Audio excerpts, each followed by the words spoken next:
Hoy hablaremos acerca de los principios de peso y balance. Debemos saber que el control de peso y balance tiene dos fundamentos principales. Por un lado, el control de la cantidad de peso que se carga en una aeronave y por otro lado, la distribución de ese peso, ya que el peso y su distribución afectan en gran medida las características aerodinámicas, de rendimiento y estructurales de una aeronave. Por esto, el fabricante de cada aeronave establece unos límites de peso y balance, ya sea para proteger su estructura, su rendimiento o sus características de aerodinámica y estabilidad. Como sabemos, el peso y su distribución cambia para cada vuelo, por lo tanto es requerido realizar un cálculo minucioso de peso y balance para cada vuelo. Ya que el tema de principios de peso y balance es un poco extenso, vamos a dividirlo en dos partes. En la primera parte, es decir, en este video, vamos a ver los temas referentes a efectos del peso en una aeronave, definiciones y figuras de pesos, limitaciones de peso estructurales y limitaciones de peso por rendimiento. En la segunda parte, es decir, en el siguiente video, veremos los temas relacionados a la distribución del peso y su centro de gravedad, las consideraciones de estabilidad y control y los límites de centro de gravedad. Habiendo dicho esto entonces, iniciemos con los efectos del peso en una aeronave. Un aumento de peso en una aeronave reduce considerablemente su rendimiento y eficiencia en casi todas las fases del vuelo. Iniciando por el rodaje se requiere una mayor potencia para rodar. Para el despegue vamos a requerir una mayor velocidad y por lo tanto también una mayor distancia de carrera de despegue. En el ascenso vamos a obtener un menor régimen y ángulo de ascenso. Para el crucero vamos a obtener una menor velocidad de crucero, una mayor velocidad de pérdida, un alcance reducido, al igual que una altitud máxima reducida o limitada. Y finalmente, en el aterrizaje vamos a requerir una mayor velocidad de aproximación y una mayor distancia de carrera de aterrizaje. Justo por esto, volar una aeronave sobrecargada puede resultar siendo muy peligroso. Ahora, existen diferentes figuras y definiciones de pesos en una aeronave con fines de peso y balance. Vamos a ver cada una de ellas a continuación, iniciando por el Basic Empty Weight, o peso básico en vacío. Este corresponde al peso de la estructura y componentes que hacen parte integral de la aeronave, más el peso de fluidos de operación como lo son el aceite, agua, líquido hidráulico, entre otros, más el peso del combustible no utilizable. El Basic Empty Weight se obtiene por medio de un pesaje de la aeronave en un taller autorizado, ya sea en intervalos cada cierto tiempo o después de sufrir modificaciones en la estructura y equipamiento fijo.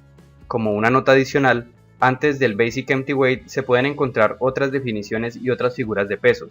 Sin embargo, estos no tienen relevancia en términos operacionales, así que no los veremos en este video.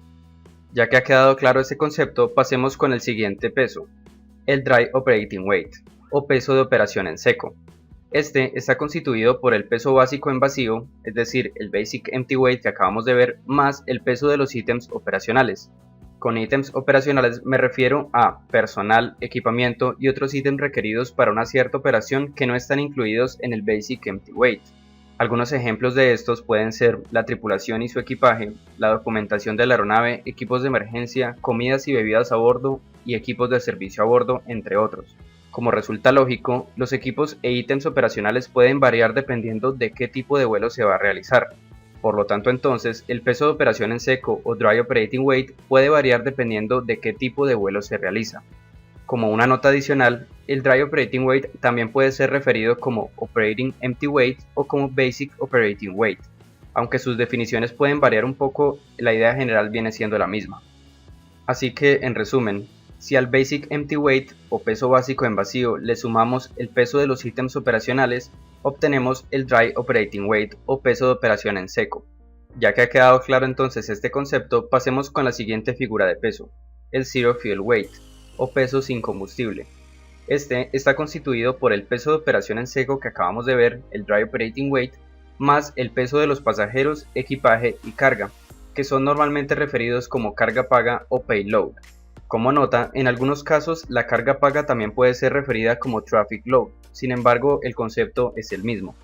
En otras palabras, el Zero Fuel Weight corresponde al peso de la aeronave lista para la operación, excluyendo el peso del combustible utilizable.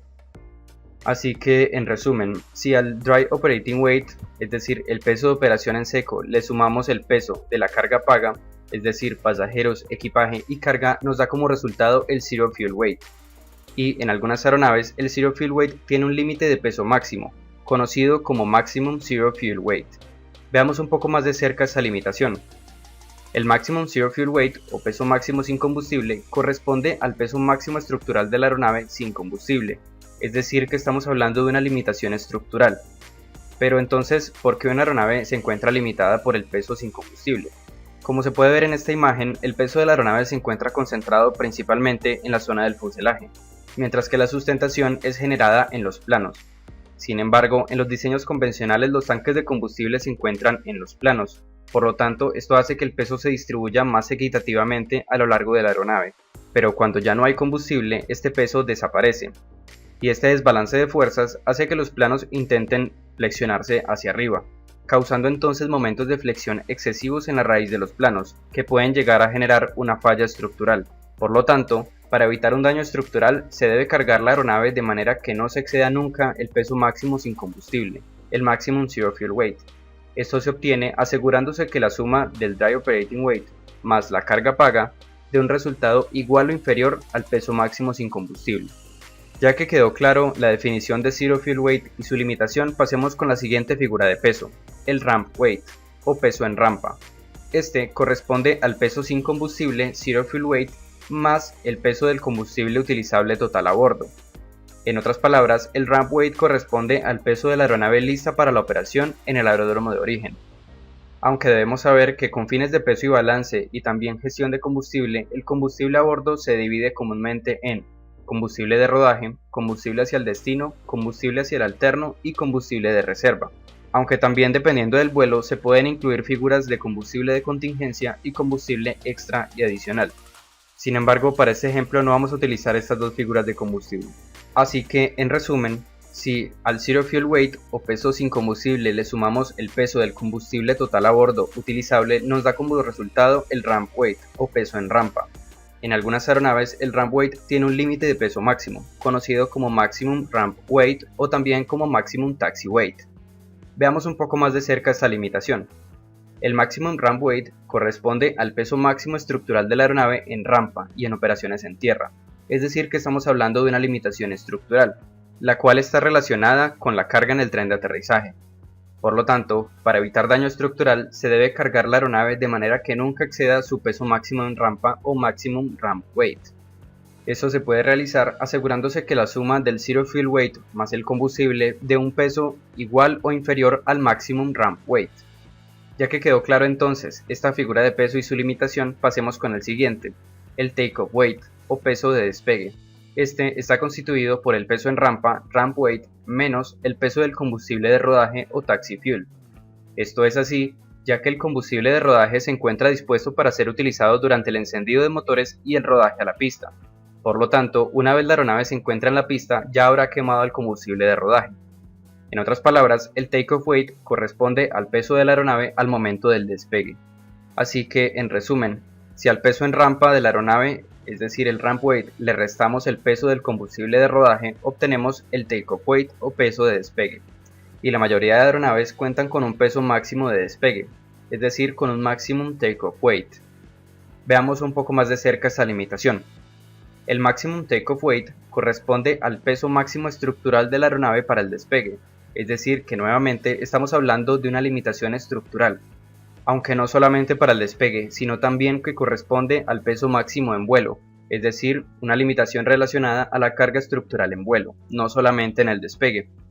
Y veamos por qué. Supongamos que esta aeronave se encuentra cargada con su peso máximo de despegue de diseño con un factor de carga de 1. En este caso la estructura deberá soportar ese peso. Sin embargo, si la aeronave está expuesta a un factor de carga de 2, la estructura debe soportar el doble del peso de la aeronave, es decir, el doble del Maximum Takeoff Weight. En este orden de ideas, la estructura debe soportar el factor de carga límite de la aeronave con el peso máximo de despegue de diseño estructural. Y, si la aeronave excede el peso máximo de despegue, puede sufrir daño estructural si se expone a un cierto factor de carga. Por lo tanto, se debe asegurar que el Ramp Weight menos el Taxi Fuel dé como resultado un peso igual o inferior al Maximum Takeoff Weight. Ya vimos entonces la limitación estructural del despegue. Sin embargo, existe otra limitación de peso para el despegue, que es conocida como Regulated Takeoff Weight. Esta corresponde al peso máximo de despegue limitado por rendimiento, es decir que ya no estamos hablando acerca de una limitación estructural, sino una limitación de rendimiento. directamente relacionada al rendimiento de despegue en referencia a la distancia de carrera de despegue y el gradiente de ascenso, ya que puede que bajo ciertas condiciones de viento, altitud de densidad, distancia de pista, obstáculos u otros factores, la aeronave no pueda despegar con el peso máximo de despegue estructural. Para poder entender un poco mejor este concepto, vamos a ver algunos ejemplos. Cuando una aeronave se dispone a despegar con su peso máximo de despegue estructural, es decir, el maximum takeoff weight, se debe tener en cuenta que al tener un gran peso va a requerir una gran carrera de despegue y también va a describir un menor gradiente de ascenso. Esto, bajo ciertas condiciones y aeródromos, puede ser llevado a cabo sin problemas. Sin embargo, bajo otras condiciones, por ejemplo, despegando de un aeródromo con pista corta, puede que la carrera de despegue requerida sea más larga que la distancia de pista disponible, lo que resultará entonces en una salida de pista. En este caso y en este ejemplo, aunque la aeronave cumple con el peso límite estructural para el despegue, la pista es demasiado corta como para despegar con ese peso. Por esto decimos que el peso de la aeronave debe ser limitado por rendimiento. Aunque esto no solamente tiene que ver con la distancia de pista disponible. Por ejemplo, puede que la pista sea lo suficientemente larga, sin embargo puede que haya obstáculos al final de la misma. En este caso, aunque la aeronave cumple con el peso límite estructural para el despegue y también con la distancia de pista requerida, el gradiente de ascenso es demasiado bajo como para librar los obstáculos en el ascenso inicial. Por lo tanto, en este ejemplo, debemos decir que el peso de despegue debe ser limitado por rendimiento. Así que, como hablamos al principio, la distancia de pista disponible, obstáculos, viento y altitud de densidad pueden limitar el rendimiento de una aeronave, impidiéndole despegar con el peso máximo estructural de despegue, y haciendo que asuma un peso máximo menor, limitado por rendimiento. Por esto, entonces, el operador o fabricante publica tablas de rendimiento que, dependiendo de las condiciones, establecen una limitación de peso por rendimiento para el despegue, el Regulated Takeoff Weight. Con ese concepto, entonces, el peso máximo de despegue a tener en cuenta será el más restrictivo entre el peso máximo de despegue estructural y el peso máximo de despegue limitado por rendimiento, todo dependiendo de qué aeródromo se va a efectuar el despegue y también de las condiciones meteorológicas que prevalecen. Ya que ha quedado claro entonces este concepto, pasemos con el siguiente peso, el landing weight o peso de aterrizaje. Este está constituido por el peso de despegue takeoff weight menos el peso del combustible hacia el destino, es decir, el trip fuel. Esto es así, ya que el combustible hacia el destino se encuentra dispuesto para ser utilizado durante el vuelo como tal. Por lo tanto, una vez la aeronave llega al aeródromo de destino, ya habrá quemado el trip fuel, es decir, el combustible hacia el destino. En otras palabras, el landing weight corresponde al peso de la aeronave al momento del aterrizaje. En resumen, si al takeoff weight le restamos el peso del combustible hacia el destino, nos da como resultado el landing weight o peso de aterrizaje. Y la mayoría de aeronaves cuentan con un peso máximo de aterrizaje, conocido como Maximum Landing Weight. Veamos un poco más de cerca esta limitación. El Maximum Landing Weight corresponde al peso máximo estructural de la aeronave para el aterrizaje, es decir que estamos hablando de una limitación estructural, relacionada con la carga en el tren de aterrizaje, ya que el aterrizaje es la operación más crítica en relación con la carga ejercida en el tren. Por lo tanto, la estructura debe soportar contactos fuertes con la pista sin dañarse. Y debido a esto, aterrizar por encima del Maximum Landing Weight puede resultar en daño estructural. Por lo tanto, se debe asegurar que el takeoff weight menos el trip fuel dé un resultado igual o inferior al peso máximo de aterrizaje estructural. Ya vemos entonces la limitación estructural del peso máximo de aterrizaje. Sin embargo, también existe el Regulated Landing Weight, al igual que lo hacía con el peso de despegue. Este corresponde al peso máximo de aterrizaje limitado por el rendimiento. Es decir, que ya no estamos hablando de una limitación estructural, sino una limitación de rendimiento.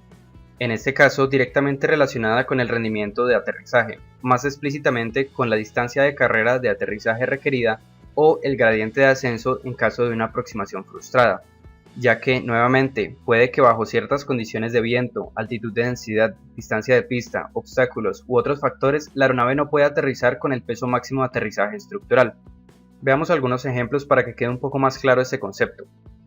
Aquí, una aeronave se dispone a aterrizar con el peso máximo de aterrizaje estructural. En este caso, debemos tener en cuenta que con un gran peso vamos a obtener una mayor carrera de aterrizaje, y en caso de una aproximación frustrada vamos a obtener un menor gradiente de ascenso. Bajo ciertas condiciones y en ciertos aeródromos, esto puede ser llevado a cabo sin ningún problema. Sin embargo, en otras condiciones, por ejemplo, pista corta, puede que la carrera de aterrizaje requerida sea más larga que la pista, lo que resultará entonces en una salida de pista. Y aquí, aunque la aeronave cumple con el peso límite estructural para el aterrizaje, la pista es demasiado corta como para frenar con ese peso. Por lo tanto, decimos que el peso de aterrizaje debe ser limitado por rendimiento. Aunque también existe la posibilidad que la distancia de pista no sea el factor limitante, sino los obstáculos. En este caso, supongamos que la aeronave aborta el aterrizaje e inicia el procedimiento de aproximación frustrada. Con un gran peso y en configuración de aterrizaje, el gradiente de ascenso que obtiene de la aproximación frustrada es demasiado bajo como para librar los obstáculos. Por lo tanto, decimos que el peso de aterrizaje está limitado por el rendimiento. Nuevamente, la distancia de pista disponible, obstáculos, viento y altitud de densidad pueden limitar el rendimiento de una aeronave impidiendo el aterrizar con el peso máximo estructural de aterrizaje. Por eso entonces, el operador o fabricante publica tablas de rendimiento que dependiendo de las condiciones establecen una limitación de peso por rendimiento para el aterrizaje, el Regulated Landing Weight. Bajo ciertas condiciones entonces, el peso máximo de aterrizaje a tener en cuenta será el más restrictivo entre el Maximum Landing Weight estructural y el Regulated Landing Weight, limitado por rendimiento. Ahora, para finalizar, veamos un resumen de los pesos que acabamos de ver. El peso de la estructura y componentes integrales, más el peso de fluidos de operación, más el combustible no utilizable, nos da como resultado el Basic Empty Weight, o peso básico en vacío. Si a este peso básico en vacío le sumamos el peso de los ítems operacionales, obtenemos el Dry Operating Weight, o peso de operación en seco. Si a este Dry Operating Weight le sumamos el peso de la carga paga, es decir, pasajeros, equipaje y carga, nos da como resultado el Zero Fuel Weight, o peso sin combustible. Y recordemos que este peso sin combustible en algunas aeronaves cuenta con una limitación, el Maximum Zero Fuel Weight. Ahora, si a este Zero Fuel Weight le sumamos el peso del combustible total utilizable a bordo, nos da como resultado el Ramp Weight, o peso en rampa, el cual también en algunas aeronaves cuenta con una limitación, llamada Maximum Ramp Weight o Maximum Taxi Weight. Si a este Ramp Weight le quitamos el peso del combustible de rodaje o Taxi Fuel, obtenemos el Takeoff Weight, es decir, el peso de despegue, que como sabemos cuenta ya sea con una limitación estructural, Maximum Takeoff Weight,